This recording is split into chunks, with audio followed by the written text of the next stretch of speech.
Hey, ladies and gentlemen, welcome back to another episode of College Ball with J Dog. We got breaking news out of Michigan. We're going to cover that. Got Tennessee finalizing a deal for a new defensive coordinator. And Troy Aikman talked about N.I.L. Before we get into it, y'all do that YouTube stuff for me. Hit that thumbs up, comment on the video, subscribe to the channel, y'all. Let's get into it. We got breaking news. Sharon Moore has been fired from the University of Michigan. It says Michigan fired Sharon Moore for a violation of university policy. Evidence was found that Coach Moore engaged in an inappropriate relationship with the staff member. We talked about this a couple weeks ago, that there was rumors floating around that Sharon Moore had knocked up somebody in the athletic department. Got her pregnant, knocked her up, however you want to put it. The rumors are flying everywhere. They died down. People thought it was just internet hoopla. Well, come to find out today, right before I come on here, Sharon Moore has been fired. What a terrible time not to fire your coach. Right after early signing day. So you're going to have a bunch of kids leave. Bryce Underwood, is he going to stay? Who the hell are you going to hire as your coach? This terrible timing for Michigan. You know they already knew about it. Why they waited, we'll find out down the road. They already got in trouble for the cheating scandal, stealing people's sons. Harbaugh left, went to the NFL. Sharon Moore takes over. Now he's out.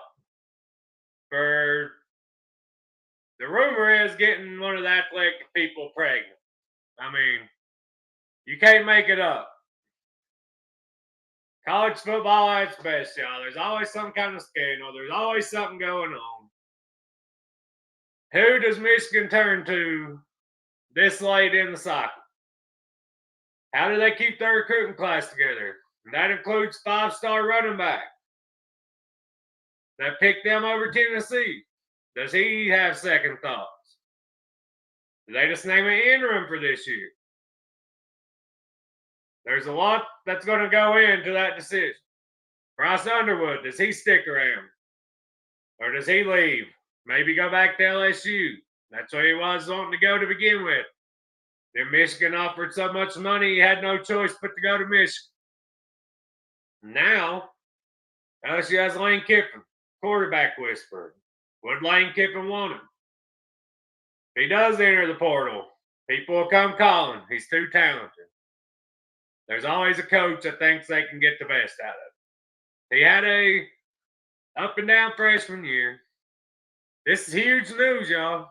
All the coaches have done been hired. It's basically to the point Michigan will have to promote somebody that's already on staff. Hope to keep the team and the recruiting class together, and then look for a coach next year. What terrible timing. And these rumors have been going on for weeks. So if they's going to fire him, why did they wait so long to do it? It's almost as if they tried to get it swept all under the rug and the girl wouldn't go for it, so they had no choice. Because this timing is terrible. If you already knew about it, you knew where it was going, why do you wait till every coach has done been hired and fired to make this move? It makes no sense. This could be bad for Michigan, y'all. If they end up losing recruits and players on the team, with signing day already passed, most players are signed. This could set the program back a good 3 to 5 years. We'll have to see how it goes. I'm not saying it will. That's literally breaking news as I'll come on to do this video. I had to change the topic because of it. Sharon Moore's out. Honestly, if Michigan can hire somebody good, it might work out better for them. I didn't think Sharon Moore was going to be that good of a coach. Just my opinion. He Michigan needs to get somebody a little more modern. I ain't saying they got to go air the ball out 50 times a game, but they got to get away from running it as much as they do. In this day and age, you got to be able to pass the ball. That's all there is to it. Do y'all think Michigan promotes from within, or do y'all think they go try to find somebody willing to move this late? Matt Campbell did it for Penn State. Can Michigan get somebody to do it? We'll have to see. Michigan's just had scandal after scandal, y'all. The last, 3 or 4 years, Michigan hasn't had any time go by where there hasn't been a scandal going on, basically. They need to get their ducks in a row up there. Ward Manuel, playoff committee chair last year, y'all. While his team was under investigation, got to run the playoff committee. Make it make sense, y'all. Tennessee is closing in on a deal for a defensive coordinator. Jim Knowles, former Ohio State and Penn State defensive coordinator, is expected to be finalized soon to become the next Tennessee Vols defensive coordinator. We got to clap it up for Heupel, y'all. To go from Banks to Jim Knowles is a big, huge step up, y'all. I was wanting Walters from Washington, but Jim Knowles was second on my list. Him or Mayo. Him or Jamon Mayo. Jim Knowles has had top 10 defenses. He's won a national title as a defensive coordinator. Absolute A+ hire by Josh Heupel, Danny White. Knocked it out of the park. I am pumped about this hire, y'all. I seen his name on boards. I didn't think it was really realistic. I figured Walters, John Mayo, somebody maybe a little up and coming top deal. No. Jim Knowles is in the book. Says Knowles in his first season at Penn State is not retained by new Nittany Lions coach Matt Campbell. Knowles came to Penn State from national champion Ohio State. The linchpin coach James Franklin, 2025 staff. He's a 3-year contract. We're working on the buyout right now. He was a finalist for the Broyles Award in 2021 when he served as Oklahoma State's defense coordinator. He then moved to Ohio State, where his 2024 defense led the nation in fewest points allowed and fewest yards allowed. This season, their Knowles Penn State ranked 34th in yards allowed and 37th in points allowed. Knowles 60 has held coordinator roles at Duke, Western Michigan, served as Cornell's coach from 2004 to 2009. So, this is a big step up from Tim Banks, y'all. Knowles has had good defenses everywhere he's been. And besides Ohio State, he'll have the most talent he's had to work with at Tennessee. And that includes Penn State. Penn State's a good program. But as far as recruiting talent goes, he has more talent to work with at Tennessee than he did at Penn State.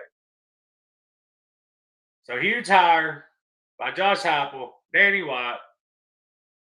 I'm impressed by it. Like I said, Walters would have been my first choice because I've seen him do a lot with less. Jim Knowles did a lot at Oklahoma State, and that's with a lot less too. But Walters has done it more consistently with less. But Jim Knowles, when he's got talent, can coach defense. And just maybe a couple of Penn State's top guys could transfer in, want to follow him. Or even a couple of guys on Ohio State's defense they still has relationships with. That's the trickle-down effect of that hire, y'all. I'm pumped. I love the hire. How do y'all feel about the hire? Are you happy with Jim Knowles as defense coordinator? If not, who would you rather have? Would you rather have Walters, Mayo? Is there another name you was interested in? Y'all let me know in the comment section.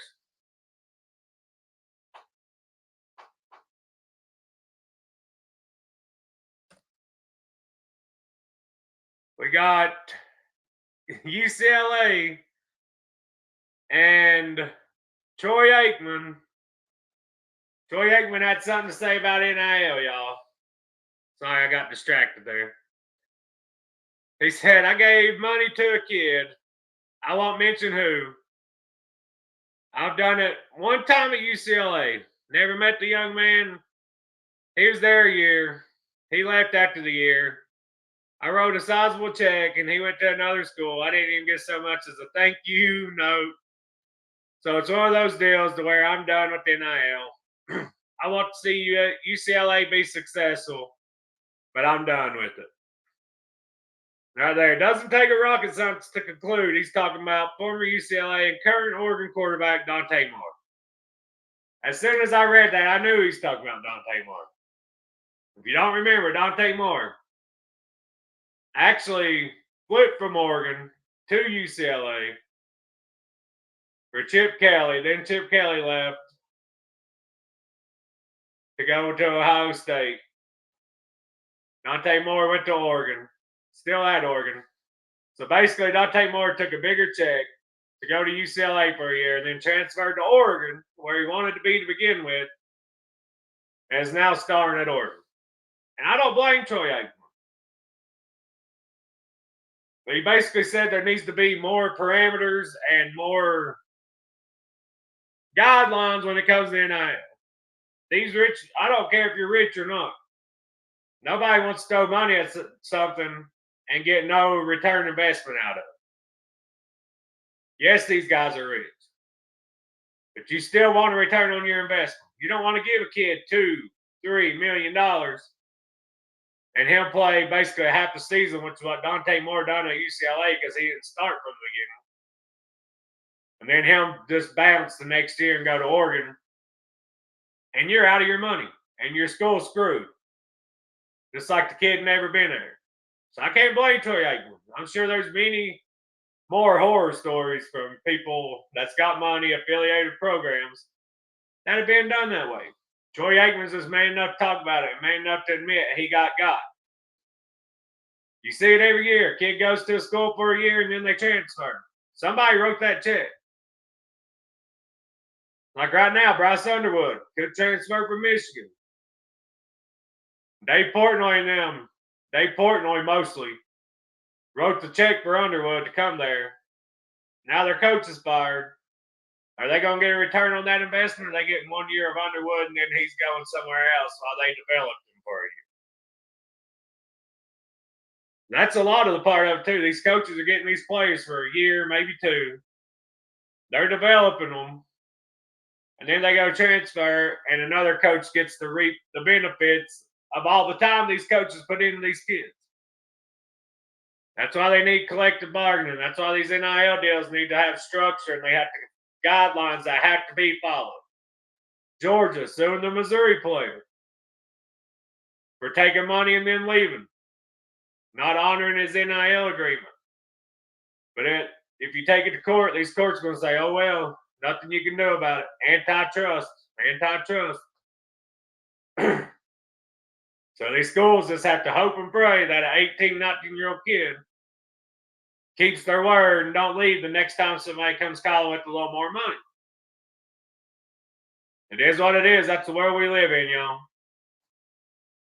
When I started this video, when I went to make this video, I looked at my phone, y'all. And I seen breaking news. Michigan has fired Sean Moore. What's even crazier, when I was at work today, I got to talk to my Michigan buddy. He brings us stuff to work. And then, probably 3 hours later, they're firing their coach. Life comes at you fast in college football, y'all. It really does. It's a crazy world we live in college football right now. Coaches getting fired earlier, still getting fired late, getting fired more often because you're expected to win immediately because one or two coaches done it, like Signetti going to Indiana and winning immediately. Now all the fan bases expect coaches to go do that when only a certain few can, even with the NIL, even with the portal. You still got to give a coach a few years to build a program. Fan bases are getting less patient. because they're investing in collectives.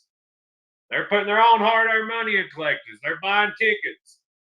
They're giving money to the schools to pay these players. And then you're going 5-7, 4-8. The leashes just keep getting shorter and shorter.